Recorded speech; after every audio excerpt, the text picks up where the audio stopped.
Good day, everyone, and welcome to the Woman in Data Science Trinidad and Tobago Spotlight Talk.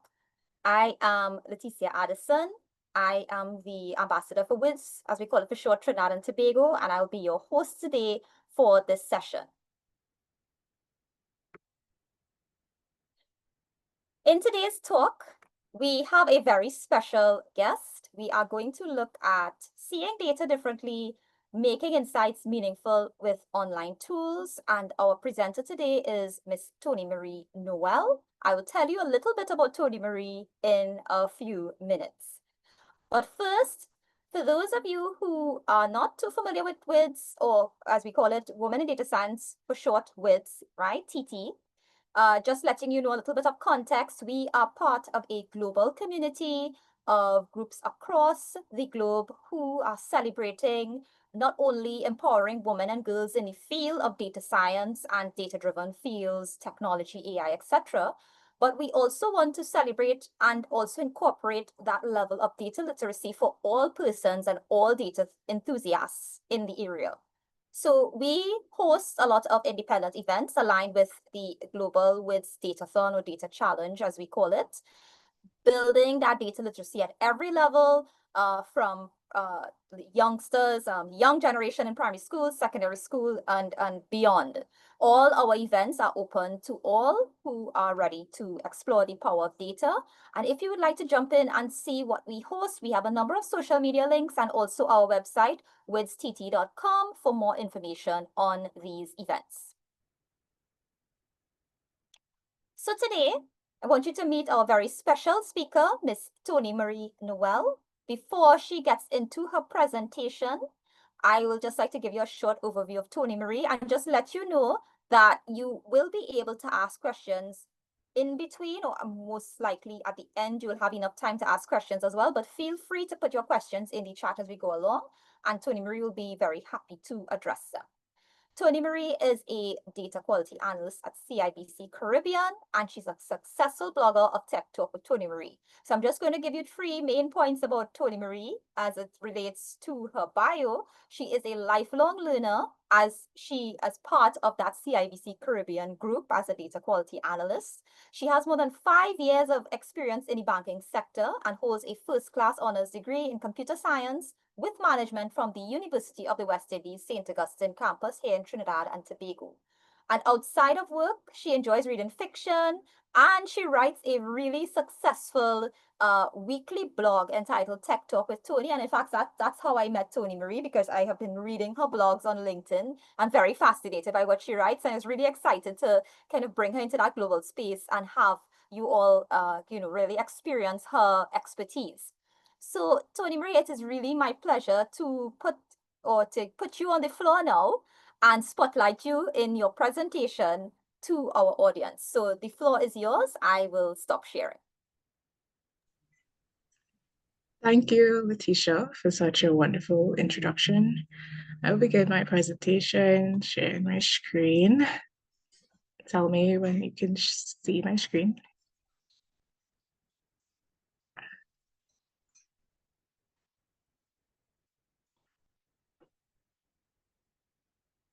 Yes, we're seeing your screen, just the view is a little, it looks like a mobile view. Yes, great. Is it better now? Okay. Yes. All right. So today's presentation is entitled Seeing Data Differently. And the agenda for today, just minimize this, right? So the agenda for today, I would be discussing a problem that I would have solved, the process, and I would be asking you guys to do something at the end. So, as Leticia said, she would have met me during my blogging, and I would have started that over 2 years ago. And I post weekly. This mission was based on a post that I had about 2 months ago. And it's really based on my interest in doubles. I like going for doubles every Sunday with my mom. And I wanted to know, how could I determine the best double stand in Trinidad and Tobago using data. Now, my problem was finding a local doubles data set. I went on Google and I tried typing out Trinidad doubles data set for fun. And all I could find was like, what is doubles? And for those who don't know, doubles is a common street food in Trinidad where you have two flatbread looking things called barra and curry chickpeas, and you get a bunch of different sauces on it, and you really love it, right? But I could not find a data set on it because no Trinis were interested enough to create one. Now, the question is, why is it so hard to find a data set about doubles? We have Google, we have OpenAI, TikTok, Kaggle, all of these resources, and there isn't a data set on doubles because the majority of data is unstructured. So similar to the fact that the world has a bunch of water that's undrinkable, 99.9% of it is undrinkable. That's the same as the data that we have. We have a lot of data everywhere, but it's unstructured. It's in the form of emails, videos, images, and it requires cleaning and analysis to make use of it. I have this picture of charcoal Barbados. It's like me asking you, so I wanted to have an analogy between me looking for a doubles data set in the wild versus going in charcoal and getting a bottle of water that I can drink. So there's a process that goes into structuring this unstructured data, and as we know, the majority of it is unstructured. So structured data, as I said, is drinkable water. The structured data is in the form of tables, databases, and rows, anything that you can query. My first question for today is anyone familiar with SQL in the chat? Can you let me know? Letitia, I will lean on you to tell me if what are the responses. I see a few persons said yes, SQL. They know what it is. Okay, so SQL is the number one language you need to know as a data analyst, a data scientist, anyone who wants to interact with data. It's the reason why it's called structured query language. We deal with tables, we deal with databases, and in order to get our questions answered, we need to first put it in a way that the computer or the computer could retrieve it, easily retrieve it, right? So my next question is, are you a robot? And this is a question we are asked every day. If you want to sign into something, you see this question being asked. And I wanted to give a bit of background because it initially started off as a way to prevent persons, bots, from like taking the resources of websites, like attacking websites with a bunch of spam and degrading the services of specific businesses. So a guy named Louis von Ahn, who's also the co-founder of Duolingo, he created this thing called CAPTCHA, and it means completely automated public Turing tests to tell computers and humans apart, right? So I thought, when I heard the story, I was like, wow, people really thought about this acronym, and I always wanted to know what it was about. But beyond it just distinguishing humans from robots, it's currently being used to label unstructured data such as images and text, to train AI systems. So how many of you guys knew that you are technically training AI systems every day based on selecting some traffic lights on a picture?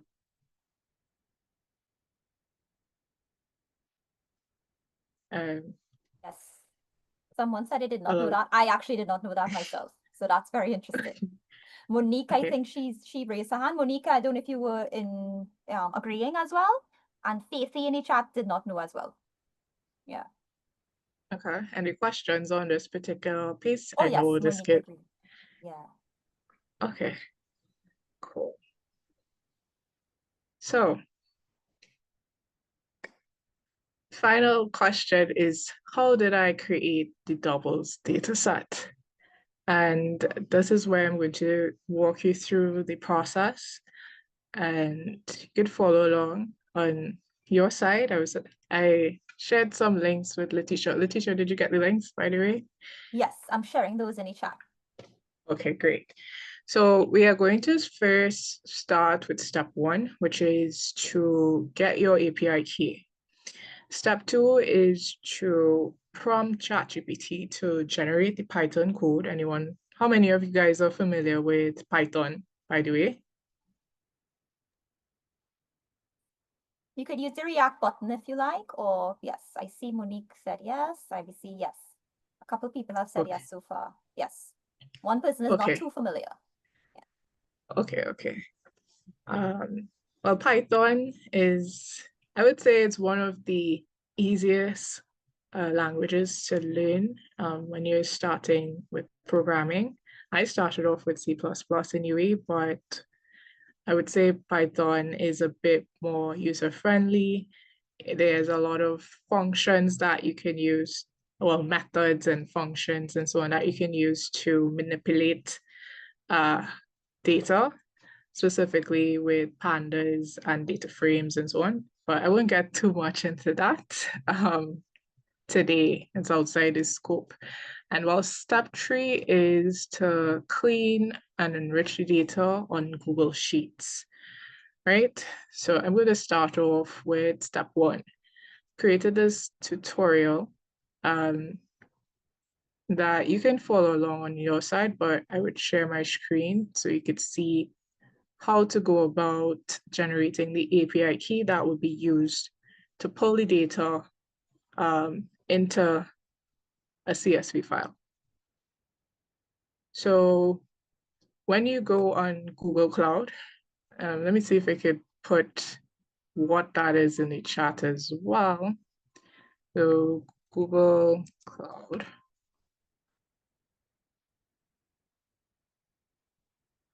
Right. So this is what it would look like. And when you sign in, you would be able to see this particular button, APIs and services. So you would click on that and enable APIs and services to search for. In our case, we are looking for places, right? So it has a places API that you can use to pull data from Google. So I'm not sure if you're ever looking for a food place near you. So if you type in food near me, a bunch of places will pop up. I'll pull that up as well. So if I put food places near me, you would see all these places popping up and they're also on a map. So the API we are interacting with today is the places API, and it would return a list of all the places within a specific point on the map or area on the map. In our case, we want to highlight the entire Trinidad, well, the entire Trinidad and Tobago map. So the radius would be bigger. And we want to pull all the data that is associated with each place. So each place has a name, it has a rating, it also has some comments. It has well, if you click into this particular place. It also has like the menu, which is a bunch of pictures, reviews, and so on. So this is what we are trying to get access to. And on Google Cloud, there are two versions of it. There's the Places API and Places API New. The only difference between the two is Places API has 100 million businesses and Places API New has 200 million businesses. So you could choose either one, but today I am choosing this one. And then you would click enable. Is there any questions in chat? They see it popped up. Yes, I see one person asks, is this API free to use? Yes, that's a good question. So the good thing about Google Cloud, they give you a trial. Sadly, my trial ends today, unfortunately, because I did this a month ago. I think they give you maybe a month or two to play around with their APIs. They give you credit. So I think it's $200 or $300 credit that you can use to make requests through this API to get the data from the web. So this type of data. After that point, you would have to sign up for Pro and pay a monthly subscription, or I think it's based on your usage. So if you're a heavy user, you may want a certain level of credits per month. Does that answer your question?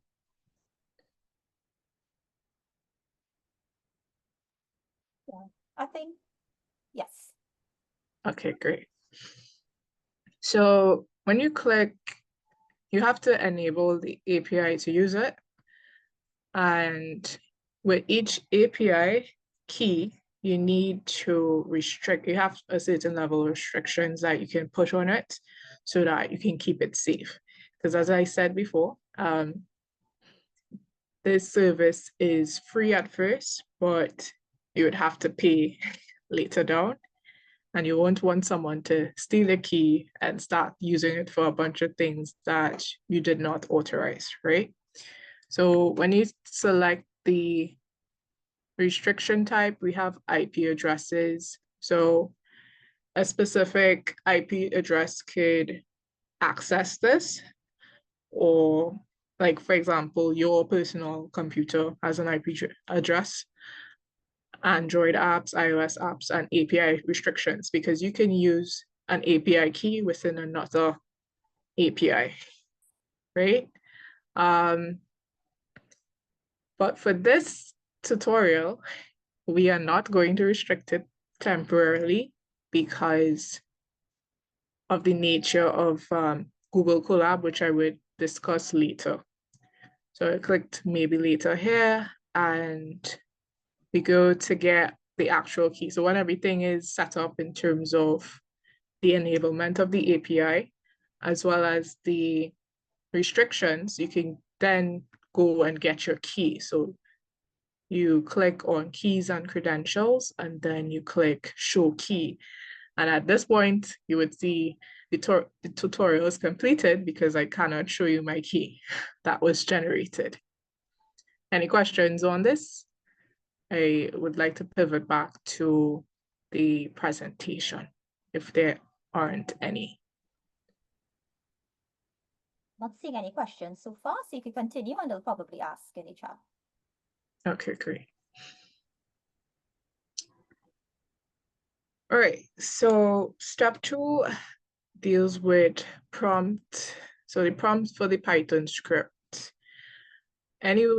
I would like to hope that we are familiar with prompt engineering. Is that something that rings a bell for anybody? Kid, React, or okay, see Monique. Yes. Thanks, Monique.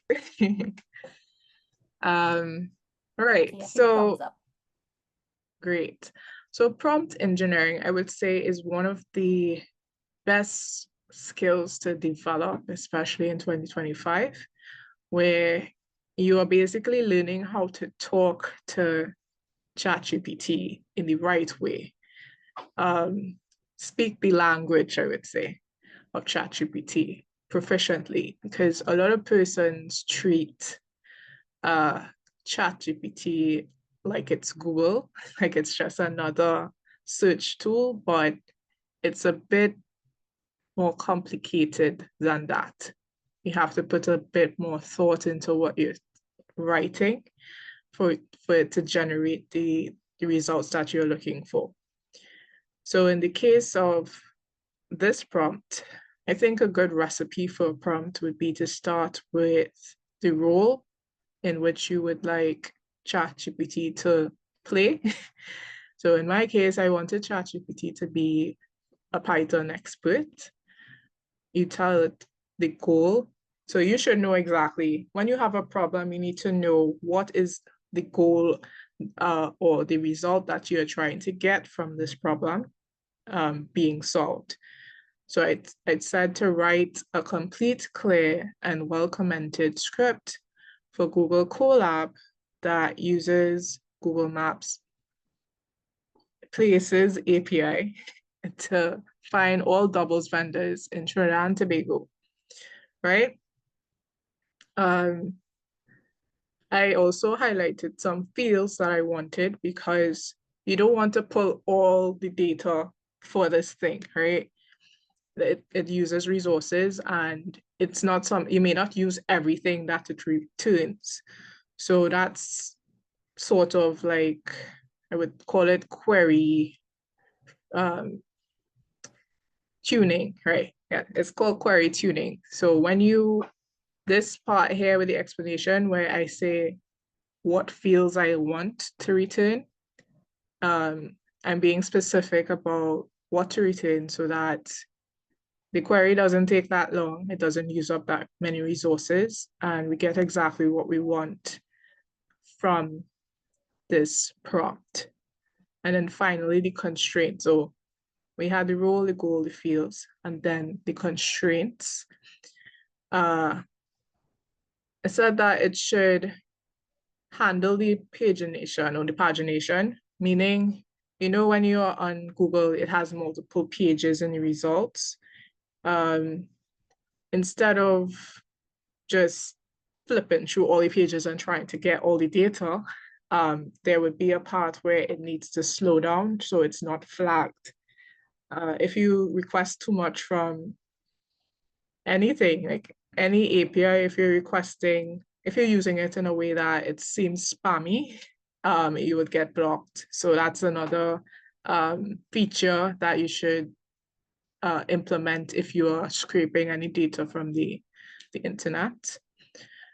And also just including comments, so on so. Like the rest of it is extra things. I added some best practices and so on, but the main things that you should have in a prompt would be the role, the goal, the fields, and the constraints. I said to put it in a CSV file because I could use it on Google Colab. And typically when you're scraping data, you get it in a JSON file, which is semi-structured, but is not as structured as a CSV file, right? Any questions? Anyone has any questions based on what I said about JSON versus CSV, or are we clear with that?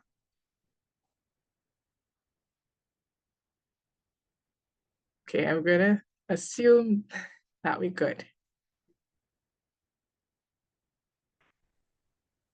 Yes, not seeing any questions so far. Okay, great. So I'm going to go here. I might try to drop this in the chat on your behalf, Letitia. You have it there. Yes. So for those of you who are looking for it, it's this API tutorial and ChatGPT tutorial. You click the link and you'll see what she's seeing here. Okay, great. So this link has a prompt that I would have typed. It's the same, similar to what I just went through, but it's a bit more dynamic, meaning you can now input what you want into here and it will generate a script that would generate a data set that you are interested in. So in my case, let's say we wanted to use this right now, right? I want you guys to tell me one thing that you're interested in, like call a business or call a topic that you're interested in. I could type it in. So if we had to do for business type, what type of business are you searching for? Is it Monique said vegan restaurants. okay? So vegan restaurants. Any particular location. It could be, it doesn't have to be in Trinidad, it could be anywhere. She said Trinidad. Okay, Trinidad, sure. Trinidad, we could be looking for, I'll put the same fields, so like the location, reviews, and give me one more, I think, like opening hours, right? The fourth thing would be the CSV. We wanted in a CSV, but I give you guys the option to put it in another format if you're working with another format.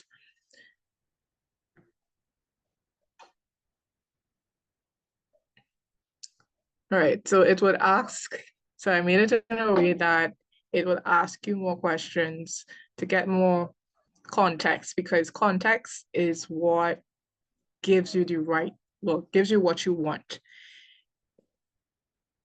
To explain a little further, it's like if your mom, just imagine your mom tells you go to pick up the bag on the table, right?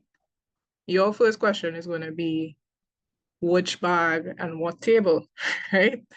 And she might say, okay, the blue bag on the table, but you still don't know what table she's asking for. So think of this conversation like how you would be with your mom. It's just ChatGPT trying to understand exactly what context you want so that I could write a script that gives you what you want. So it said before I write the final script, I just need one quick clarification to make sure output matches your goals. You listed CSV as the output file name. Did you mean you want the file to be literally named vegan restaurants.csv, or would you like me to name it something else? So I would say this. Yes, name it vegan restaurants Trinidad.csv.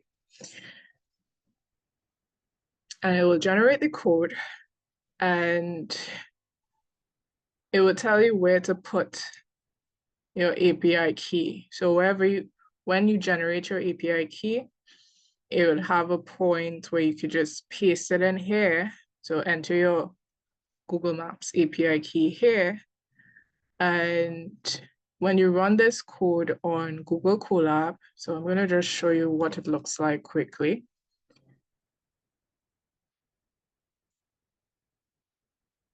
But when you run this code in Google Colab, it would generate the data set. So this is what my data set looked like. Well, the code that generated the data set, this is what it looked like. I removed my API key for security purposes, but it was here. And I entered the locations in Trinidad that I was interested in. So Port of Spain, San Fernando, Chaguanas, Cuba, so on. And the fields that I'm asking for are here. So the name, address, longitude, latitude, and so on. And this is what it looked like when it ran. So it told me it was searching for doubles vendors across Trinidad. It's searching near the different locations. So these are the longitude and latitude points on the map. And it deduplicated some results and it outputted a CSV file here. So when you run the code that ChatGPT generates here after you place your API keys, it should look something like this, and it would output the data set that looks something like this, right? Where you have the name, the address, the longitude, the latitude, the rating, user ratings, phone numbers, and so on. We're going to pause here. I know I said a lot. Any questions in the chat? Any comments? Well, that's really interesting. Very, very interesting. What do you all think? I see Leslie Ann said it's cool. Oh yeah, Monique, they are very, very impressed. I'm really impressed with it. Yeah. Okay, great. I'm happy to hear. One person asking, how many rows? How many rows? Yes. Okay, so this had like 69 rows, but you can, once you have the resources to do so, you could pull as many as you can, as you like. But this current data set is just 69 rows. And I guess it's also because not every doubles vendor has their stuff on Google. So I would say if you really like a doubles vendor, you should tell them you should probably put your stand on the map so that persons could find exactly where you are. And they could leave a review and we could have a better data set for doubles, but this is just the start. Any other questions? Yes, there's a bucket there's a field called bucket. Just to clarify, you divided the ratings into buckets for analysis? Yes, and I was going to cover that. I like that you guys are thinking ahead. But to answer this question, yes, this bucket field is actually an example of data enrichment, where you group the data and make it a bit more easier to present or to filter on a data visualization. But yes, this was done because you could see, right? We have a range of values here on the ratings, and it would be easier if we just group them to show it on a graph.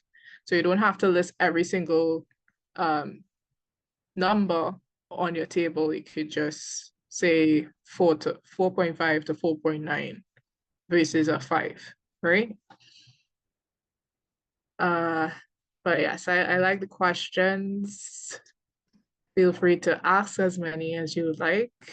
I like asking questions too. So when I was creating this, I asked myself a lot of questions, and I was just like, how best I could present this to persons. So the questions would help me be better. So if you have any questions or comments, you could leave it. If not, I would continue. Right. Back to presentation. Right. So like I was saying, the API key best practices, you should lock your key at all times. Unrestricted keys can be stolen and it can cost you. The reason why I suggested that we should unrestrict the IP restrictions for Google Colab is that every time you go on Google Colab, the IP would break the restriction since it changes dynamically, right? This is a cloud service and they're always changing things. So if you go on Google Colab and you have that restriction on, it will tell you request denied. This IP or site or app is not authorized. And you'll be like, but this is my key, I am using it. I had that same problem. So this is why I'm highlighting it. I was like, this was the first time I used APIs. And I was getting this error, and I thought it was just something was wrong with me, but it was really the permission. So if anytime you're getting an error and you are using the keys for the first time, this is probably the first error you get. I would say just unrestricted temporarily for IP address, run it, and then you could restrict it again. But yeah. Vindra is asking, how do you lock your key? How do you lock your key? Great question. So that kind of goes back to the whole tutorial. Actually, can I refresh this and will it come back? But remember in the tutorial, when you enable an API, or if you want to disable it, there will always be an option that will pop up with restrictions. And those restrictions are what quote unquote locks your key. I wanted to show you, but it's taking a little while. But does that answer your question?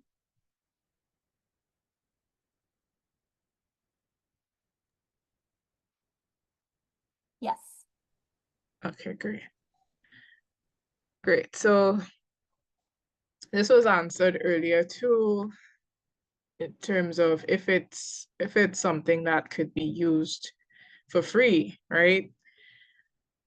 And to that, Google gives you, I think I could be wrong on this number, but I think it's 200 or 300 free credits. I will fact check this. For a month, and it's enough to run thousands of map requests. So if you're just running, you want to generate 100 data sets for some reason with different topics, you can run those on different queries. So you could query different things like the vegan restaurant, you could query maybe um, hotels or Airbnbs. Like if you want, like if you're like me, when you're going on vacation and you want to find the best place, you can find ways to get that data to help you make a better decision, because data isn't necessarily just for businesses to use to make money. It's also for you. You can use it for your personal life to make better decisions rather than just listening to somebody. You could, or watching a review, you could also prove that this is actually a good decision to make. There's one more question. The credits add Sure. up when you need to rerun and refresh ever so often, though? Does it add up? You mean like every time you run, it would charge you, I would say. If you So refresh it, would when it rerun it as well and charge you over? Do you know? That's a good question. I think I will have to I will have to find that out. I think That's it's not a per question. run. It's per run. So even if you're rerunning something, I think because you are querying it again, it would treat it as like a separate thing. But that's a good question. I would take it away, and I could probably get back with that Yeah. answer, hopefully, if you, He also added every you day or know. every weekend as well. Yeah. I think, okay, from what I understand, and I could be wrong, I would fact check it. From what I understand, they give you 300 credits flat, well, $300 US in credits flat. And when that is exceeded, they would tell you, okay, you probably maxed out your credits. You could either opt out of it. Well, it probably, the thing is, I don't think you don't opt into anything. So if your credits, let's say you have 300 credits, and you use it for over the course of a month, once it's run out, that is it. Versus, let's say they'll give you up to 2 months, I think. So after 2 months, they would just take back whatever is left, and you would have to pay after that. So it's either or. It's either you used all 300 credits, or your time runs out and you would have to pay at the end. And in terms of monitoring the credits remaining, Right. That's a good is it question. able to do that in real time? Yeah. Yes. So that's a good question. It has a page under Google Cloud that allows you to just look at what is running and how much it's costing you.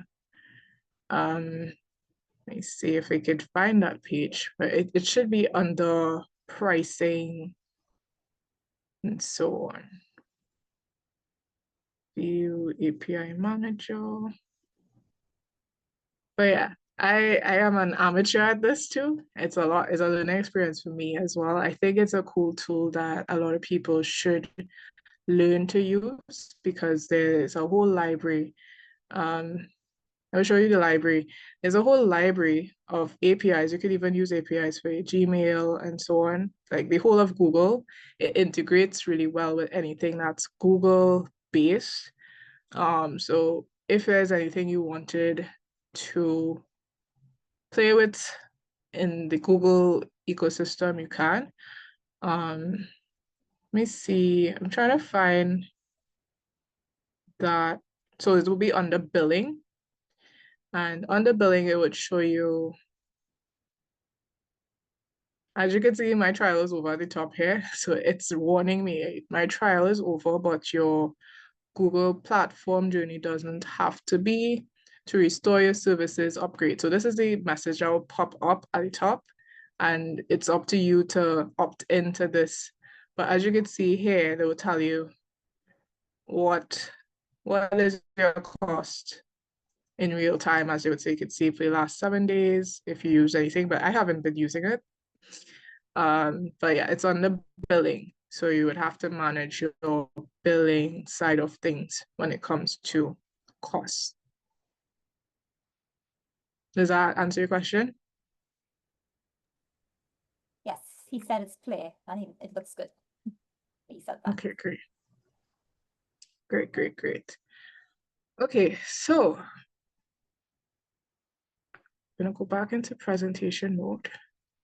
And I'm going to highlight what someone would have highlighted earlier in terms of the bucket and why it was there. So when you get data from an API, it comes in as is. It has some structure to it. It's in a table, but when you look at the data, you would still say, well, this could be a little better. Some things are missing. Something is duplicating. I need to do a little better for me to be able to put it on a graph. And as a data quality analyst, you would always hear people in my field saying garbage in, garbage out. So whatever you put in is what you'll get out. So if you're putting a bunch of numbers that don't make sense in it, it won't make sense when you have to present, and people will have more questions for you. People will ask you a lot of questions that you may not even have the answer to because you did not dive into the data, you did not clean it, you did not explore what is wrong with it to have those answers up front. So I found this funny picture here at the side. This teacher is telling a classroom of robots, she's telling Robbie, who's pulling this robot's hair, stop misbehaving or I will send you back to data cleaning. And you can see she's pointing to this box with dirty data. So that just goes to show data cleaning has a bad rap. It's not something that's fun to do. It takes a lot of time. It's almost like penance, right? But it's necessary. And I think once you get into the data, you have a better appreciation for it later on. Because especially for persons who want to get into anything machine learning or AI, this is where you would start. You would start off cleaning the data. That's the first step. Everybody has to do it for it to make sense. The second part was data enrichment. So just adding data. So you won't, when you go on let's say you get some data from Google, right? There'll be some questions you cannot get the answers from with your current data set. And you would want to look for something else and add to it. So that's what data enrichment is about. You could probably look for data sets on demographics or add some categories to your data set to give it a bit more color, to give it a bit more context, to give the whole story, because we can't just look at doubles, stands, and like maybe a question could be, why certain double stands are located in certain areas? Is it because it's a city? Is it because it's on a corner? Like, what determines the location of a double stand, right? Do we go, is it on a well-developed road, and so on? So those are the types of questions you can start to ask when you have a data set, and start to add to it to answer other questions. So it makes your data richer and smarter, right? Someone Right. just And wanted, sorry to cut across, someone just wanted to clarify. I don't know if it's a clarification or question that data enrichment equals adding data or info from elsewhere to the data you have. it is. It is. So it's really about getting things that could link to your data set to tell a better story. So in the case of the double stand, you can get a bunch of information about double stands, but you can also get maybe information on the prices of doubles, because some stands would charge you more than others, and they may be located in different areas, and they may have their reasons. So to find those hidden reasons, you may have to add more to your data set to delve a little deeper. Does that answer your question? Yes. Okay, great. All right, so telling the story, I would say when I started this whole doubles data set thing and I posted it, I wasn't expecting a big outcome. I was just like, this was actually a side project for me. It was something that I rushed. So I did not get to do as much as I would like to do, but I had something to present. I had a story to tell, and it got a lot of reactions on LinkedIn, 183, and I wasn't expecting that, but it just goes to show that you could take something, anything that you're really interested in, you could take that and present it in a way that other people could understand exactly what you're trying to say, and that could add a lot of value, right? So one thing I would encourage is whenever you're building anything, it could be any personal project of yours, I would say to publish it somewhere or share it with someone, um, so that it can resonate with them and you could learn from that, because me teaching you guys what I learn helps me become better at what I do. So if you want to be a better data analyst, I would say teach someone. It could be your parents. You could even schedule a call with me. I want to start mentoring people at some point. Schedule a call with me, or just have someone who could listen to you and ask questions so you could then go back and refine what you're doing. Funny enough, on this post, someone would have pointed out something that I personally I wasn't too pleased with. I felt like I could have done a little better. So with this particular part here, with the bar charts, they were saying that yes, we know Source Doubles has 1,800 users rating it, right? But we don't know what ratings they are, right? They could get a lot of ratings, but it doesn't mean all of them are good. And I wanted to actually, well, when I was doing this, I wanted to find a way to build a visualization to show which ones had like the best reviews. It's not just having a lot of reviews. You need to have the best, meaning you have to have a 5-star. What is a 5-star doubles stand in Trinidad?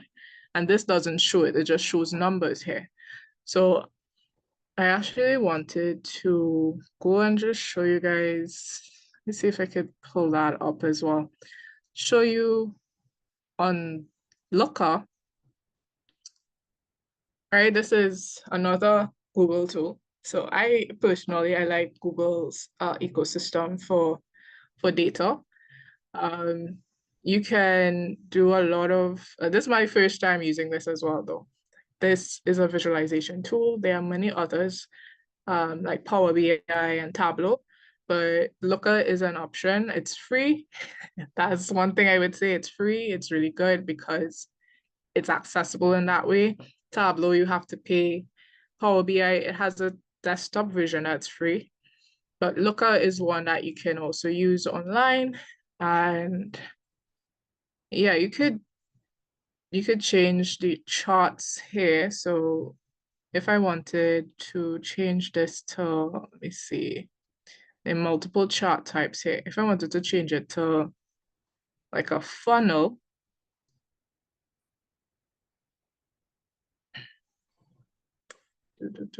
it will look like this, right?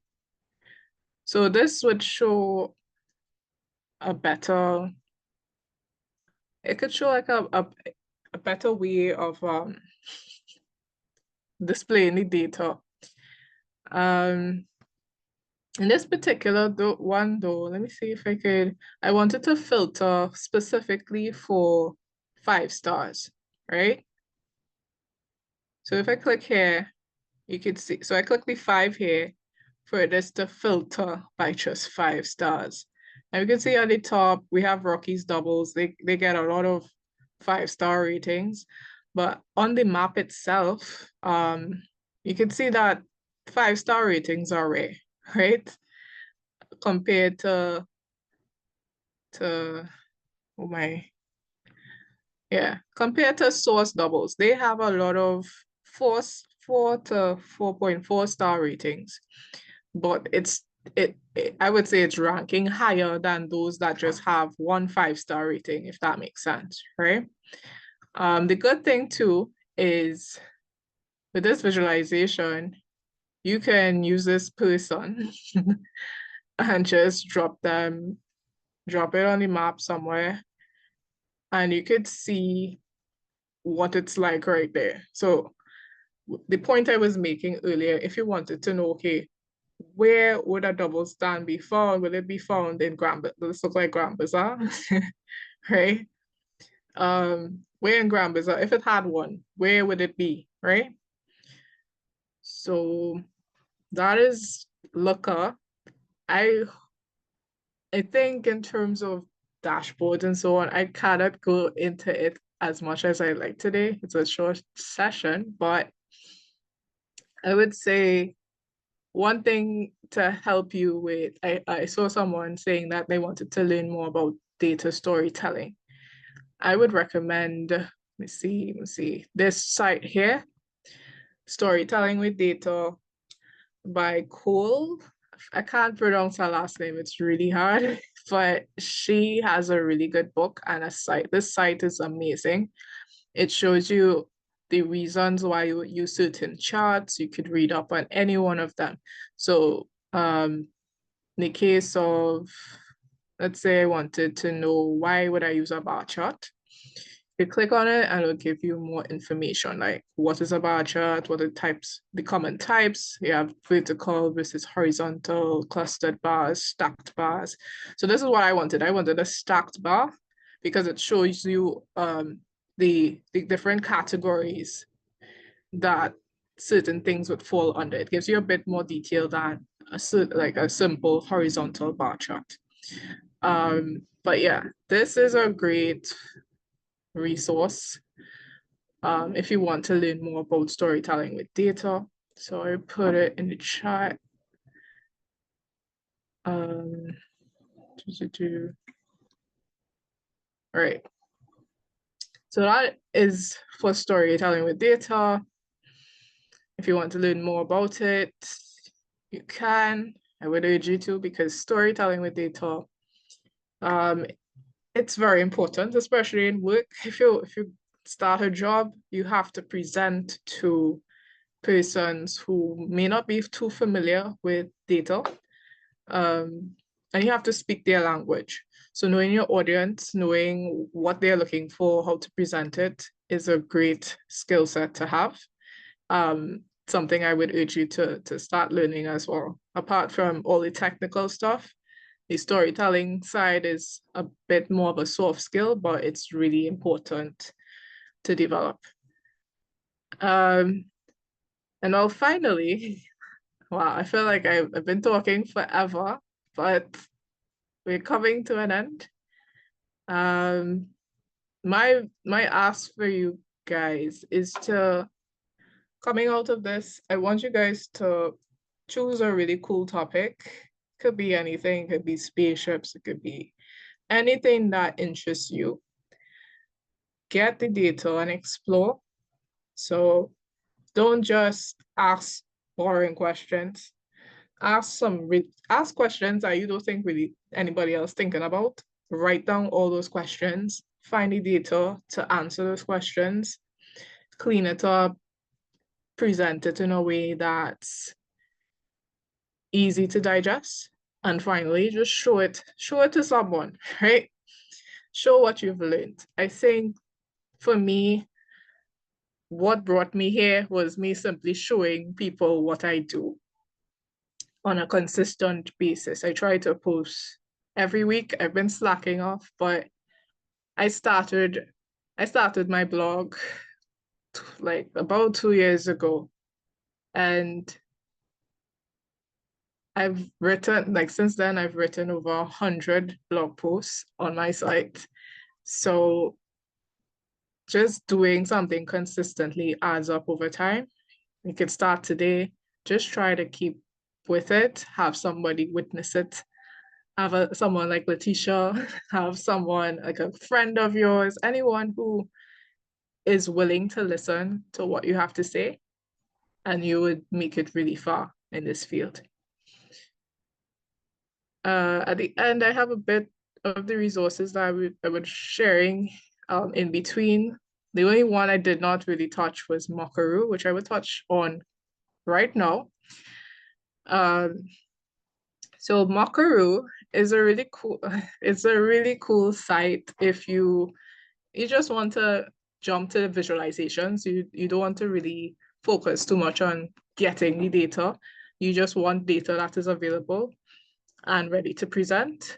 The cool thing about Mockaroo is that you can build a data set so you could specify which fields you want in this data set. You could specify the type. So you have like airport code. So if you want to just have something based on airplanes, like you could create a data set for that. You could create one for banks. So I work in the bank. I know about bank routing numbers and SWIFT numbers.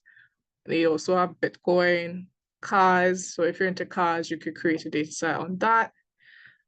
Countries, like anything you want, you could come to Mockaroo, create your data set and start to visualize if you are really into the visualization part of it rather than the coding part of it, right? So that's one thing I would say. And well, you could generate, so after you add the fields, you could put the number of rows you want. So you could even put like 20,000 rows or something and just hit generate. Describe your topic. Let's say my topic is, I would say flight logs, right? It's what they have there. And we can replace, so they're using AI within this to generate the data set based on your topic. So you don't necessarily have to type in these, which is cool. There's another feature of Mockaroo. And you just click generate data. Oh, but for the free version, as with all things that are free, we have a limit. So in this case, you could only generate 1,000. So go back to 1,000, hit generate, and the CSV should be downloaded as mock data because this data is not real, but it could help you make like data visualizations. I don't have this, but yeah, you can see that in here we have like, open up. Yeah, they give us like dummy data. So you have departure time, you have arrival, airport. So if you wanted to just make a presentation on this, you can. Monique just wanted to clarify when you said it's not real, in what way? Okay, so when it's not, what I mean is these things did not happen. These flights may not have happened in the real world, and these flight numbers don't exist. These are just randomly generated, but they are made in a way to look like the real world. So it's not accurate, but it can be used if you wanted to create something to mimic the real world. So if you wanted to make an example, like let's say today you said, I have a data story that I want to tell about the airports, but I don't have data for it. I want to just create a dummy data set. We call this a dummy data set because it's not something that represents reality. Does that make sense? Or do you want me to clarify? Yes, that's great. And also, and a follow-up is it's rapid structure data generator to speed up your prototyping. That's the next question. Yes, yes. So that's great that you said prototyping. That was the word I was looking for.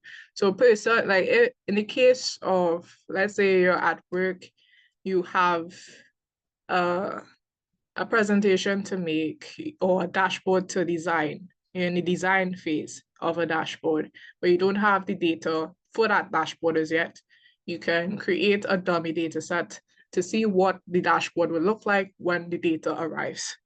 So yeah, you're making a prototype with this data set. And when the data arrives, the real data, it shouldn't be an issue to just plug it into your dashboard because you now know what it would look like before it got there.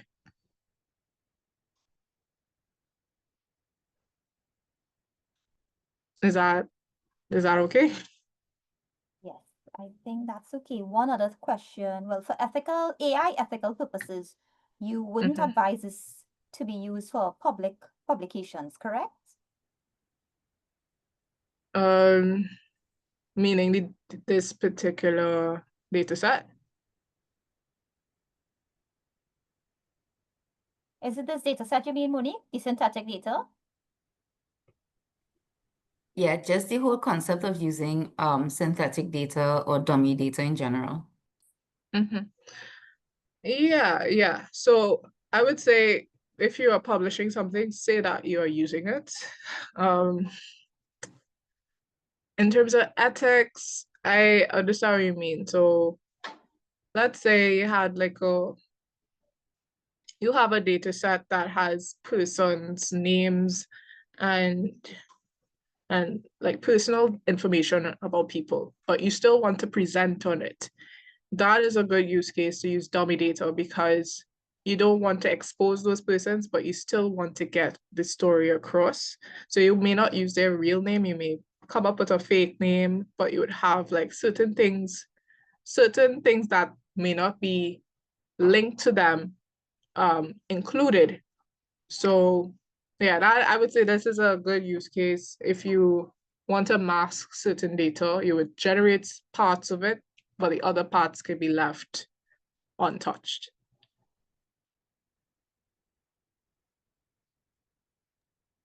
Does that answer or any other questions on this? Yes, that's okay, Monique. And I see Nicholas also said yes, personal identifiable information. Yeah, shouldn't be used. Yes, PIIs, right. Yes. So that's a big topic as well. Keeping persons' identities confidential, especially in the bank and the health sectors, you need to ensure that persons cannot be identified when you're making any sorts of presentation. So if I was in the bank, I couldn't, and I was doing a presentation, you cannot see, let's say, Monique or Letitia on the slide because that goes against the policies there, right?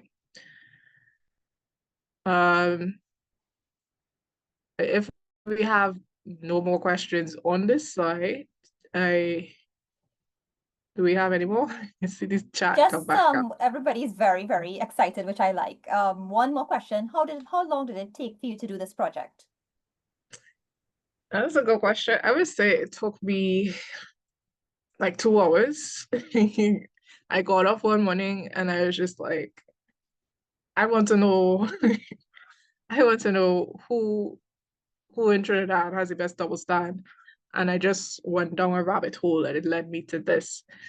So I would say it took me 2 hours, but that is 2 hours added to all the other things I knew before.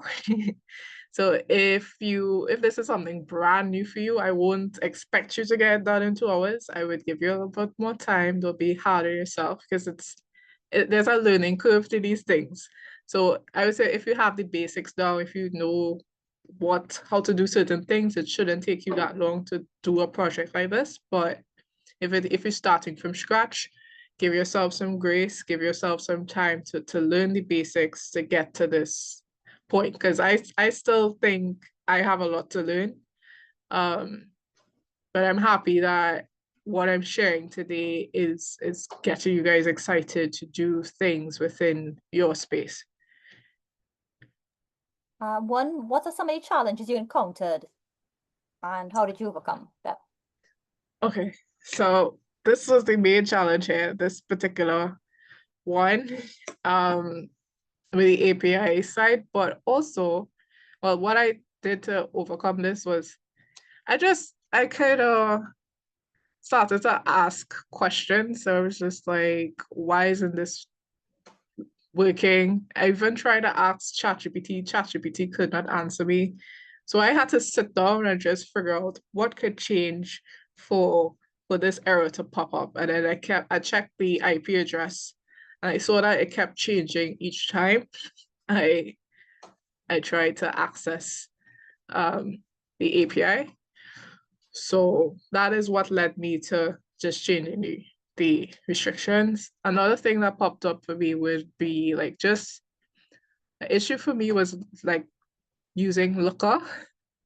Looker is a bit more different than Tableau and Power BI. Like, yes, it's like a similar layout, but certain things you would have to do a bit differently. And I guess it'll be hard for me to explain if you do you have like how many people familiar with like Power BI and Tableau? And could you tell me if this looks similar or if it's like vastly different from what you're accustomed to?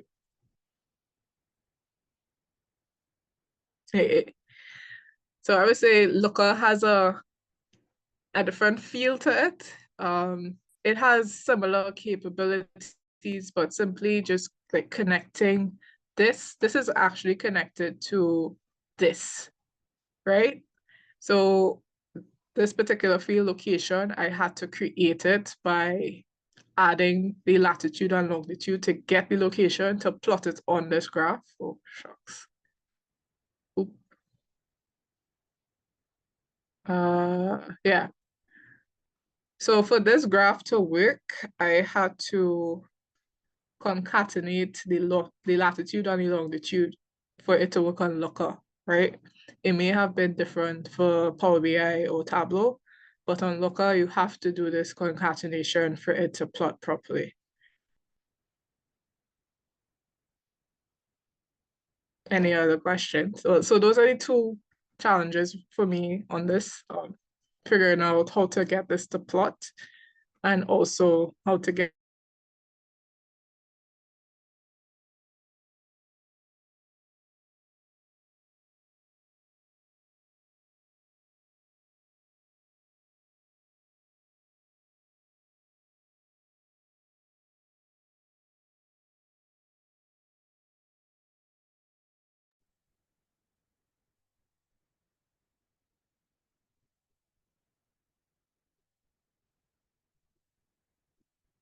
Let's see, is it that Toni-Marie's screen in frozen or is it my side?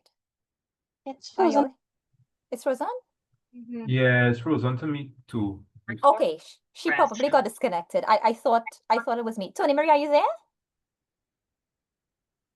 Sorry, Yes, that's okay. I dropped. Okay, I thought it was my side, so that's the problem. So in the meantime, I'll give you some of the questions in the chat.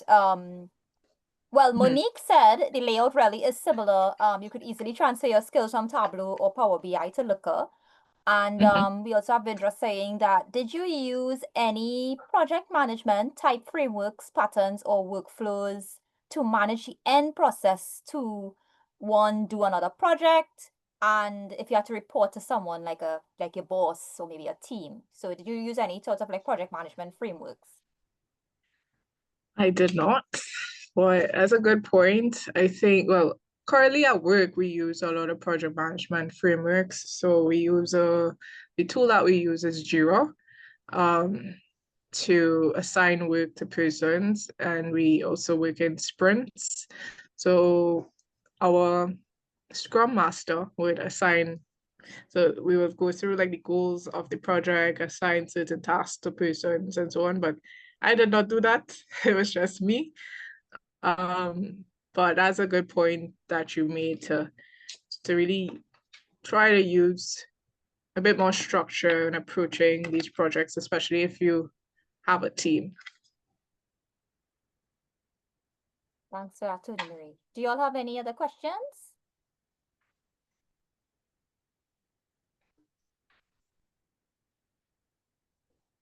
Okay, that's excellent. I would like to really sincerely thank Toni-Marie for really giving of her time today and her expertise. I think everyone, including myself, we really have gotten quite a bit out of the session. Toni-Marie, is it okay? Do I have permission to share your LinkedIn if persons want to also connect with you on LinkedIn? Can I share your LinkedIn page? Is that Yeah, okay? sure. Yes. Yes, So it is. I'm dropping Toni-Marie's LinkedIn in the chat if you all would like to connect with her. And Toni-Marie, any parting, like any words that you want to tell them in the end moving forward for those of them who want to, continue on this journey, what would your advice be? I would say just stay curious about the world, because it's always changing, but there is always something to be learned. Do things that interest you, because I find when you're having fun, you tend to stick with it from the start to the finish. So for me, if I did this project on something that I did not really like, I just think I would have finished it. So just have fun with it, make sure it's meaningful to you, and I think you can get far with any projects that you have in mind. Great, that's excellent advice. So I really want to just say again, thank you very, very much, Toni-Marie. Really got a lot out of the session. Really a great session. I see Vindra saying amazing, very insightful and practical. I think everybody really agrees with the sentiments. And I am just extending invitation to you anytime you would like to come back and contribute any spotlight presentation, lightning talks. We welcome you back as a contributor to Women in Data Science group to be able to do so. And we will definitely share this on YouTube. Toni-Marie will also send you the link for you to share on our channels as well, so that you all can have the recording to share with others. So definitely want to say thank you very, very much, Toni-Marie, for today. And thank you all for joining us on your Saturday morning. Yes, we really look forward to having other sessions like these, and we will send you all some information as we go along in terms of other similar sessions, right? So don't forget to connect with us on our social media channels, and we will keep you all posted on any upcoming talks and sessions. So thank you again, everyone, for wherever you are joining us from, and do have a great day, and we will chat again soon. Take care. Have a good one. Bye. You too.